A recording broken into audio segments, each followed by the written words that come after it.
मैंने 6 महीने में कवर किया। उसके बाद फिर से प्रीलिम्स में लगे, फिर 2023 में प्रीलिम्स क्वालीफाई किया, मेंस क्वालीफाई किया। उस साल मैंने फॉरेस्ट सर्विस का भी मेंस क्वालीफाई किया, इंटरव्यूज़ का भी दिया, उसमें नहीं हुआ, इसमें रिजर्व लिस्ट में। संदेश यही है कि आप मेहनत कीजिए। देखिए लाइफ है तो चैलेंजेस हैं आपके लाइफ में, और हर इंसान के, चाहे वो सक्सेस हो कुछ भी हो। नमस्कार, मैं चंद्रप्रकाश मोदक और आप इस वक्त देख रहे हैं प्रकाश खबर। इस वक्त जो हमारे साथ एक शख्स मौजूद है, ये ऐसे शख्स हैं जो इस क्षेत्र का ही नहीं, अपने गांव का नहीं, पूरे सीमांचल का जो है नाम रोशन किया है। जी हाँ, जो शख्स हैं जो यूपीएससी के जो है रिजर्व सूची में टॉप 120 के सूची में पहले रैंक में आए हैं, ऐसे शख्स हमारे साथ मौजूद हैं और इनसे जो है हम कुछ बात करेंगे जो इस क्षेत्र के जो युवा हैं, खासकर जो यूपीएससी की तैयारी कर रहे हैं, ऐसे लोगों के लिए ये जो है एक जो है प्रतीक साबित होंगे। और इनसे उनकी जो है पूरी स्ट्रगल लाइफ है, किस तरह से इन्होंने तैयारी की, कहाँ से पढ़ाई की, इस पूरी जानकारी के लिए इनसे हम बात करते हैं।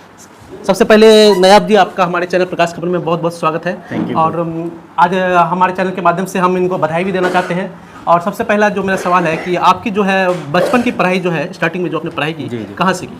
सबसे पहली पढ़ाई हम यहाँ पे सरकारी स्कूल में कुछ साल पढ़े, उसके बाद बाईसी मॉडर्न पब्लिक स्कूल से हमने 4-5 साल पढ़ाई की, फिर किशनगंज में 2 साल रहे, उसके बाद 9th का एंट्रेंस दिया जामिया मिल्लिया इस्लामिया का, उसमें क्वालिफाई किया, फिर उसमें वहाँ पे चले गए। तो वहाँ 4 साल हमने 9th से 12th रहा, फिर उसके बाद जेई मेंस का एग्ज़ाम दे करके हमने इंजीनियरिंग कॉलेज जामिया मिल्लिया इस्लामिया ही मैंने चूज़ किया, सिविल इंजीनियरिंग। वो 2020 में मेरा फाइनल हुआ। उसके बाद हमने फाइनल ईयर से हमने सिविल सर्विस का प्रिपरेशन। अच्छा, ये जो आप सिविल सर्विस मतलब इंजीनियरिंग की जो पढ़ाई की, उसके मतलब आप उसको पूरा भी कर लिए, उसके बाद अचानक आपको यूपीएससी का ख्याल कैसे आया? अचानक ही था, मतलब घर आए थे तो पापा ने मुझसे ये बात कही थी कि आप ये इंजीनियरिंग कर रहे हो, ठीक है, अगर बीपीएससी यूपीएससी का भी कुछ ट्राई करते तो एक कुछ हो सकता है अच्छा चीज़। तो उस समय ज़्यादा मेरे जहन में कभी ये बात आई नहीं थी, क्योंकि मुझे लगता था कि शायद हम लोग कर पाए, नहीं कर पाए, क्योंकि बहुत मुश्किल चीज़ है। फिर यहाँ से जब वापस गए कॉलेज, तो वहाँ पे एक दोस्त मिला जिसका कोई कज़न था, वो डीएसपी थे बने तो उस टाइप से, तो वो भी प्रिपरेशन स्टार्ट कर चुका था 1-2 महीने पहले। तो उससे जब बात हुई तो उसने कहा कि हाँ मैं भी कर रहा हूँ, अगर तुम्हें करना है तो करते। फिर डिसाइड हुआ कि हाँ जो भी हो करना है, तो फिर हमने स्टार्ट कर दिया। तो साल आपको कामयाबी मिली? इसके बाद क्या हुआ, कॉलेज में थोड़ा बहुत पढ़ाई की कॉलेज के साथ साथ। उसके बाद कोरोना के बाद हमने फुल फ्लेज स्टार्ट किया।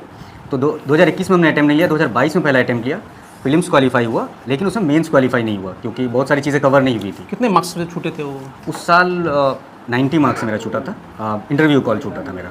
उसके बाद फिर अपना जो भी वीक पॉइंट था मेरा, वो सारा मैंने 6 महीने में कवर किया। उसके बाद फिर से प्रीलिम्स में लगे, फिर 2023 में प्रीलिम्स क्वालीफाई किया, मेंस क्वालीफाई किया। उस साल मैंने फॉरेस्ट सर्विस का भी मेंस क्वालीफाई किया, इंटरव्यूज़ का भी दिया, उसमें नहीं हुआ, इसमें रिजर्व लिस्ट में मेरा नाम है। रिजर्व लिस्ट में। तो इसके लिए जैसे नायाब बनने के लिए, जो खास करके जो नया युवा पीढ़ी है, उसको नायाब बनने के लिए किस तरह का तैयारी करना पड़ेगा, कितने देर पढ़ना पड़ेगा उनको?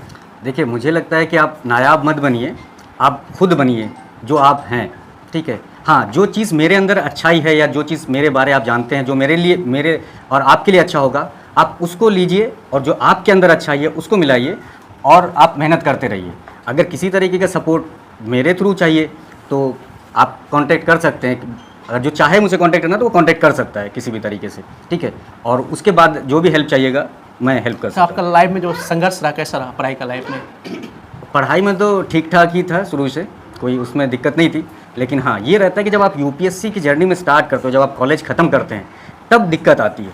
क्योंकि एक चीज़ हो जाता है ना कि आप ग्रेजुएट हो गए, आपके फ्रेंड्स हैं, सारे लोग जॉब कर रहे हैं, सर्विस कर रहे हैं, और इसमें इतनी अनसर्टेनिटी है क्योंकि आपका 3 स्टेज है, प्रीलिम्स, मेंस, इंटरव्यू। वो बहुत स्ट्रगलिंग होता है, ये जो 4 साल का होता है, इसमें फाइनेंशियली, मेंटली सब हो रहा है, कोई सिलेक्शन हो रहा है, कोई किसी पैकेज में काम कर रहा है, तो वो मेंटेन करना बहुत ज़रूरी होता है। और इसमें फैमिली का भी मेरा बहुत सपोर्ट रहा, मेरे दोस्त रहे, उनका भी बहुत सपोर्ट रहा। अगर कभी इन नीड मुझे इमीडिएटली पैसे की ज़रूरत पड़ी तो किसी को भी कॉल करो, वो रिटर्न आता है। तो नायाब ने कितने घंटे पढ़ाई की? देखिए, घंटे तो हम नहीं गिनते कभी, हाँ, लेकिन हाँ ऑन एन एवरेज जो 2-2.5 साल का है तो 10 घंटे का एवरेज तो रहा है। हाँ, वो एग्ज़ाम के पीरियड में, जब मेंस का पीरियड होता है, वो एक्सटेंड हो जाता है हम लोग का 14-15 आवर्स तक। बट घंटे का गिनना मेरे लिए उतना ज़रूरी नहीं है जितना उसका क्वालिटी का इम्पॉर्टेंट है, तो वो बहुत ज़रूरी है सिविल सर्विस के लिए। बाकी एग्ज़ाम के लिए तो कुछ नया युवा पीढ़ी को कुछ संदेश देना चाहते हैं? संदेश यही है कि आप मेहनत कीजिए। देखिए लाइफ है तो चैलेंजेस हैं आपके लाइफ में, और हर इंसान के, चाहे वो सक्सेस हो कुछ भी हो, तो और फेलियर्स और सक्सेस सबके साथ होता है, कोई ऐसा नहीं है कि वो कूद के कहीं पहुंच जाएगा। तो आप मेहनत करिए, लगे रहिए, और एक ना एक दिन कामयाबी मिलेगी आपको। वक्त लगेगा लेकिन चीज़ें क्लियर हो जाएगी, सही डायरेक्शन में आ जाएगी।